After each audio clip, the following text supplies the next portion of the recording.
Hello, my name is Kent Field, and thank you for tuning into this YouTube channel, The Bible versus Opinions. God bless you in your search for the truth. While all people have opinions on many subjects, including the Bible and religion, not all opinions carry the same weight or value. For example, would you go to a plumber for his advice on brain surgery? Would you go to a mechanic for his advice on heart surgery? The point is, not all opinions carry the same weight or value on a particular subject. That's why I'm not offering you my mere opinion, but Bible answers alone. So here's the challenge. Are you open to learning beyond your current understanding and knowledge of the Bible? If so, then this channel is for you. If these studies have helped you to grow in your understanding of the Bible, or even life itself, please like and subscribe and share this channel with others so that they too may be challenged and grow in their understanding of the Scriptures.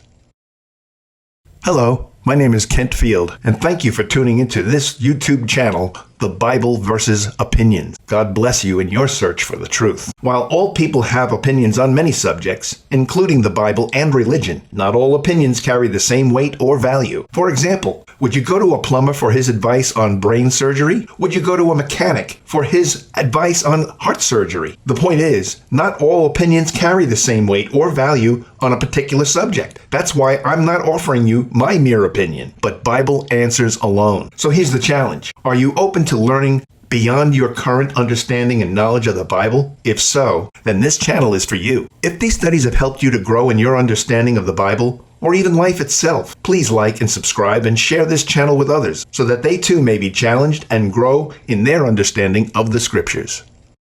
Okay, one of the verses that has been used, and I want you to turn to the book of Ephesians,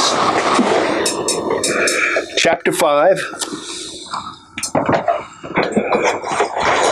and I believe it's verses 18 and 19.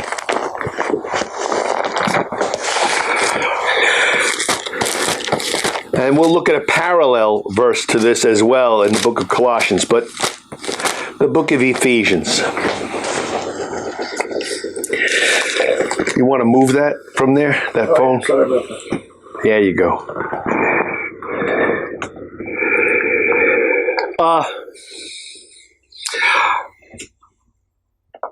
In verse 15, let's get the context. You're taking that out of context. It's poor hermeneutical principles and bad exegesis.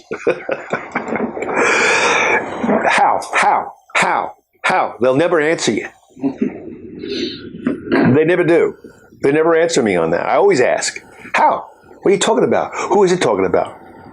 What? Where are you talking about that? Where did it come up?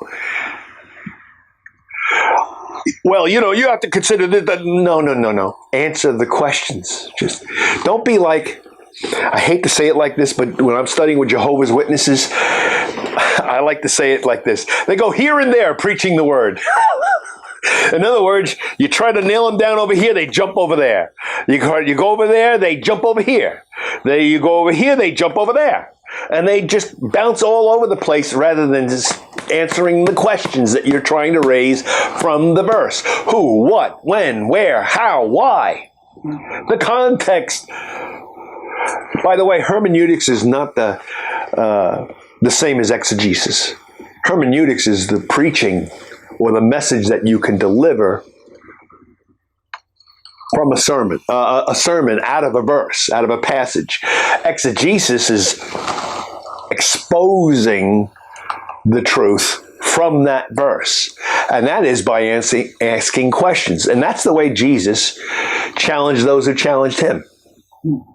And asked his disciples and taught his disciples. He asked questions. That's why I like to do that. People don't like that. They're captious questions.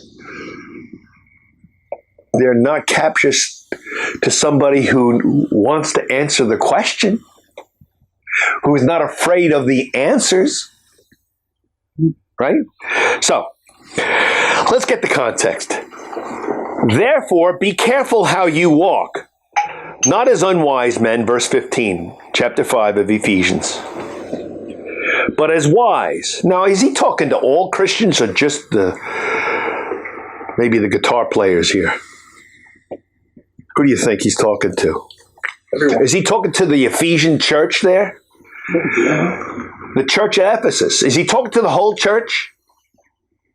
All right, I would think so. It looks like that. Or is it some of you, some of them don't have to be careful how they walk, and they can walk unwisely? Is that okay? No, that's... So he's talking to everybody, right? Making the most of your time because the days are evil. So then don't be foolish, but understand what the will of the Lord is. Don't be stupid. And I believe that is the word for stupid, by the way. Athrones.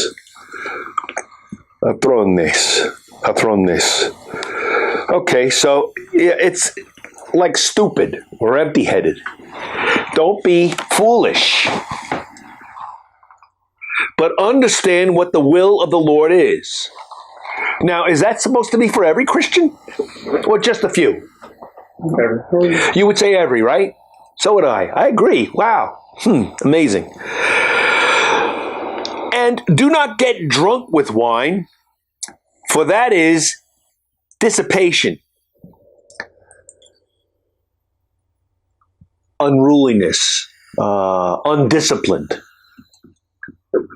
leads to a riotous living, that kind of a thing. Is there a marginal reading in yours? So I was just looking for. Don't think so. Is excess. Going beyond, going too far, being out of control. Okay? That's what he's talking about. Now, and don't get drunk with wine, for that's getting out of control, but be filled with the Spirit. But that's only a few people in the church have to be that, right? Just a few. Maybe like 5 or 10 of them up on the stage. And you'll say, no, why are you even saying that? Okay. Speaking to one another. Now, he's saying to do what with this? He says the word there is speaking, and it's the word for speaking to one another. Hautois, to speak to one another. That's with words, not tones. Well, an artist speaks through his painting, and a guitarist can speak through his music, and an organist, Beethoven, spoke through his music. Yeah, in a very figurative way, but he's not talking figurative. He's saying that I want you to be speaking to one another. One another. So whatever he's talking about here, he's about to talk about, involves what? Talking. Words. Talking. Words. Right? Words. And you do that together, speaking to one another in psalms. The word psalms is another word for songs. Amontes, I think it is. It's up. Oh no, that's the other thing. That's making the melody. This is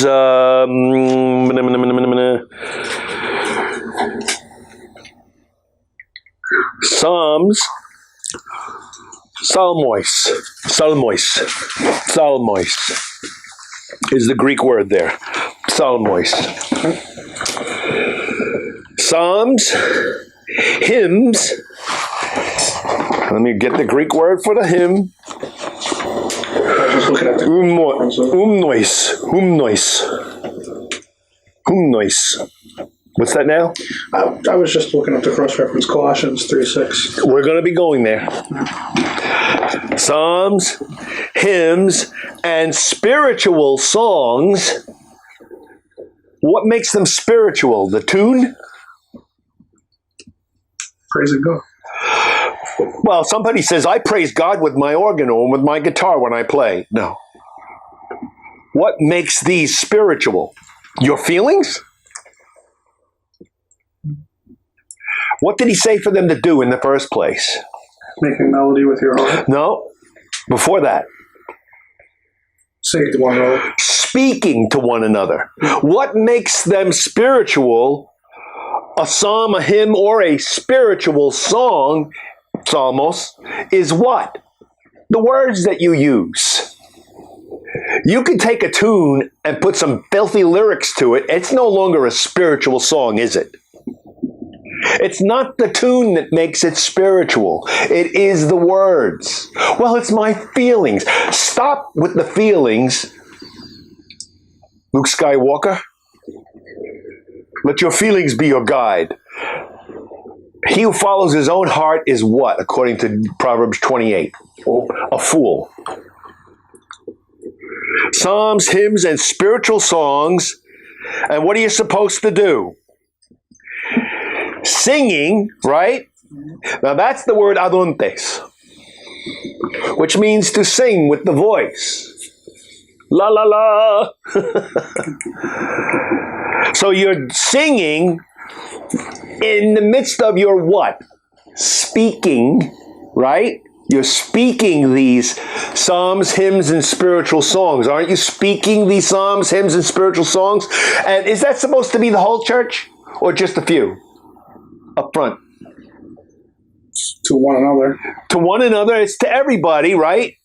Because it's the same groupies as saying don't be drunk with wine, but be filled with the Spirit, speaking to one another in psalms, hymns, and spiritual songs, singing, right? And making the melody Your heart to the Lord. with your heart in your heart to the Lord. Thanks for being a part of that study segment. I promise you that, Lord willing, there's more to come. With the understanding that the mind can only absorb what the seat can endure, many of these studies have been broken up into a series of bite-sized segments. So be sure to look for the next segment in each Bible study subject, so you won't miss out on any important information. Please like and subscribe if you feel that this lesson's helped you, and God bless you in your search for truth.